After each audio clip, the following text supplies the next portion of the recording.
नमस्कार मंडळी, कसे आहात? मी योगिता स्वागत करते तुमचं आपल्या यूट्यूब चॅनलवर ज्याचं नाव आहे MS17 टू नॉर्वे. तर आज वातावरण खूप छान आहे, ऊन पडलेलं आहे बाहेर आणि प्लसमध्ये टेम्परेचर गेलंय खूप दिवसांनंतर. तर आम्ही विचार केला की आज छान कुठेतरी बाहेर जाऊया. तर आम्ही आज बाहेर जात आहोत आणि आमच्यासोबत तुम्हालाही बाहेर घेऊन चाललेलो आहोत. चला तर मग बघूयात की आपण कुठे जात आहोत. तर काही आता आम्ही निघालेलो आहोत आणि आम्ही राहुल तर आता आम्ही निघालेलो आहोत आणि ज्या ठिकाणी आम्ही चाललेलो आहोत तर तिथे पोहोचायला आम्हाला अंदाजे अर्धा तास लागेल. आणि आज वातावरण खूप छान आहे आणि तुम्हाला मी दाखवते की बाहेर कसं दिसतंय ते. तर बघा, मस्त ऊन पडलेलं आहे आणि आज टेम्परेचर पण प्लसमध्ये आहे. त्यामुळे इथे बघा तुम्ही की लोक पण बाहेर निघालेली आहेत.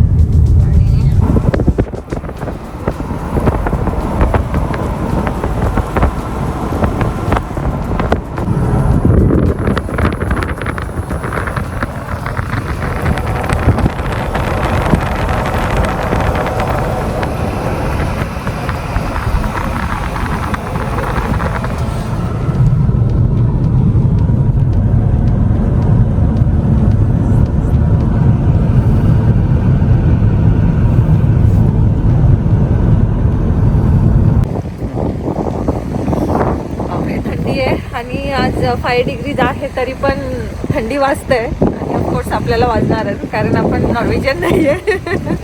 चला. आणि काही तुम्ही हा जो लेक बघताय ना, तर ह्या लेकच्या शेवटच्या टोकाला आपल्याला जायचं आहे. म्हणजे ज्या गावात आम्ही जाणार आहोत ना, तर ते गाव ह्या लेकच्या शेवटच्या टोकाला आहे. तर तिकडे आपण जाणार आहोत.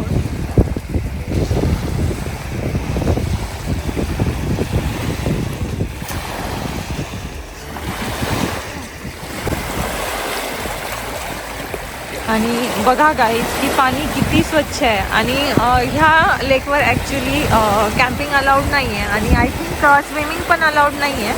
कारण ह्या लेकमध्ये म्हणजे ह्या लेकचं जे पाणी आहे तर हे पिण्यासाठी पण वापरतात. त्यामुळे इथे ह्या गोष्टी अलाउड नाही आहे. आणि हा जो लेक आहे ना, तर तुम्ही बघा की 20 किलोमीटर लांब पर्यंत आहे. म्हणजे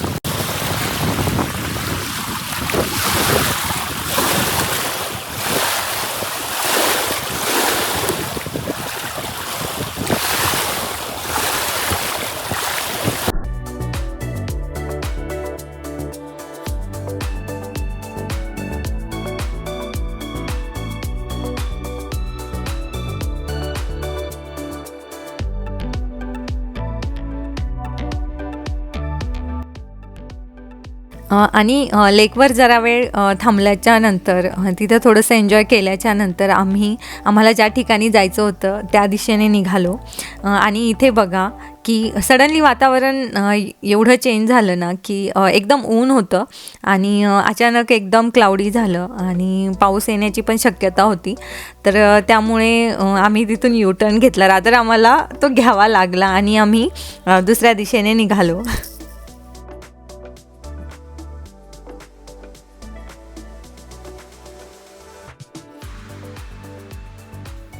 आणि गाईज ज्या दिशेने आम्ही निघालो होतो ॲक्च्युली तिथे पण एक छान लेक आहे, खूप मोठा आहे तो. तिथे बोटिंग वगैरेही करतात आणि छान मस्त आहे तो. तर तिकडे जायला निघालो होतो आम्ही आणि त्या लेकच्या जवळ आलो तर तुम्ही बघा बाहेर की कसं दृश्य आहे ते. इकडेही पूर्णपणे धुकं आहे आणि सूर्यदेवता तर अजिबातच दिसत नाही आहे. पण पूर्ण धुकं आहे. आय थिंक आजचा जो प्लॅन आहे तो पूर्णपणे फसलेला आहे. कारण मस्त ऊन होतं छान आणि म्हटलं छान बऱ्याच दिवसांनंतर एवढं छान ऊन पडलं आहे तर बाहेर जाऊया, मस्त एन्जॉय करूया. तर बाहेर निघालो होतो त्यासाठी. पण पूर्णपणे प्लॅन फसलेला आहे. पण इट्स ओके, तरीही आपण तिथे जाऊ आणि एन्जॉय करू. तर गाईज आम्हाला जिथे यायचं होतं तिथे आम्ही आत्ता पोहोचलेलो आहोत. आणि तुम्ही बघताय की वातावरण कसं आहे. ज्यावेळी आम्ही निघालेलो होतो त्यावेळी छान सनी होतं, म्हणजे सूर्यदेवता बाहेर आलेले होते. पण आता तुम्ही बघा की एकदम क्लाउड्स आलेले आहेत सगळीकडे आणि थंडी पण वाजते. म्हटलं छान इथे येऊन मस्त आज सनी डे आहे तर येऊन मज्जा करूया. थोडंसं वातावरण होतं तर पण वातावरण बघा. आणि गाईज आम्ही जिथे आलेलो आहोत तर ह्या गावाचं नाव आहे नोटोडेम. तर इथे आम्ही आलेलो आहोत आणि चला मी आता तुम्हाला थोडंसं लेकच्या जवळ हे जे तुम्हाला सगळं दिसत आहे ना तर इथे नॉर्मली बोट पार्क असतात उन्हाळ्यात. पण आता उन्हाळ्याची सुरुवात आहे तर काही बोट्स इथे आहे इकडे बघा मी तुम्हाला दाखवते.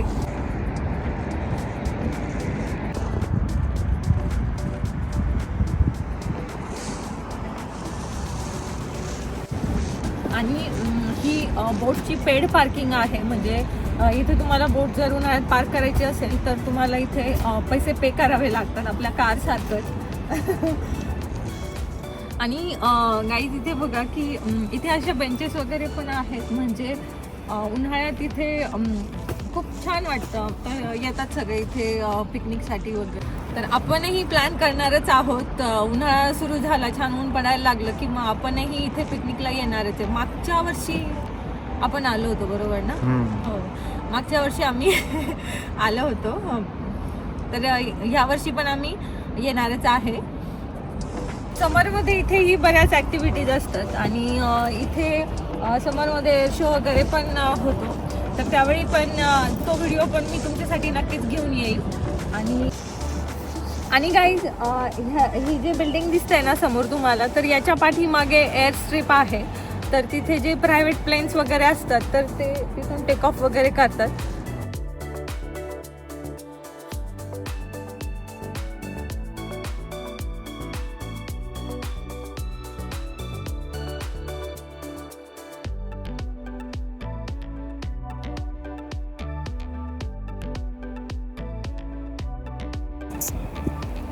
आणि गाईज इथे बघा की हे जे डकीज आहेत तर ते आमच्या दिशेने येत होते. त्यांना असं वाटलं की आमच्याकडे काहीतरी खायला असेल त्यांच्यासाठी. कारण इथे ना उन्हाळ्यात खूप जास्त प्रमाणात डकीज असतात आणि इथे लोक पिकनिकला आले किंवा असं फिरायला आले की त्यांच्यासाठी फूड घेऊन येतात. त्यामुळं ते आमच्या दिशेने येत होते. पण त्यांना असं वाटलं की यांच्याकडे काही नाही आहे म्हणून बहुतेक त्यांनी त्यांची दिशा बदलून घेतली आणि ते दुसरीकडे निघाले.